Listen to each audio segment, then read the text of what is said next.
When we first came to Cambridge, we knew nobody and probably hadn't intended to stay here any longer than we'd stayed anywhere else. However, that's not what happened, and it was in Cambridge that we finally decided to drop the anchor. This next one describes the early years, because I wanted to dedicate it to the first person with whom we formed a friendship after we arrived. That friendship lasted from a February night in 1968, when we met, until she passed away suddenly on the evening of the 31st of October 1996. We were due to have supper with her and her husband Eric, but received instead the dreadful news that she'd died. Her name was Effie Freeman.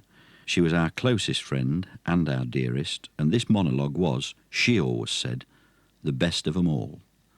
It's called 134 Hills Road. There used to be some little houses down by Hills Road Bridge.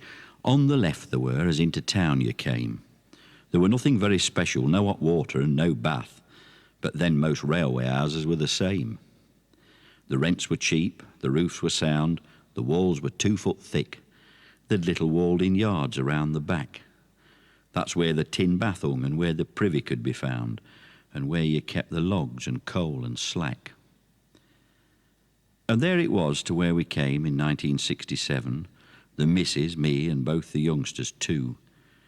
We'd hardly got the packing cases put inside the door when all 4 of us went down with Asian flu. We had no phone, no contacts, there was nobody we knew. We'd been too busy chasing jobs to care for making any friendships, or putting down some roots. We really were a very lonely pair. We'd had 6 homes in just 5 years and nothing much to show until that day when everything came clear. We said enough's enough, and now the roaming's got to stop, and we slung the anchor over then and there. And so it was, as years went by, we watched the children grow from infancy to self-assured young things. We knew one day we'd lose them, and we knew that we should weep as we watched them test and slowly spread their wings. We saw his shoulders broaden and her beauty start to form, and we watched as childish things were put aside. She wore too much makeup and he grew his hair too long, her skirts too short, his trousers far too wide. But never once did either of them ever let us down, and even now we look at them with pride. We boast of their achievements, and we want them both to know that all our faith in them was justified. And now we've all moved on, and only memories remain of all them summers gone and days so bright. The houses have been pulled down to make way, we understand, for yet another office building site.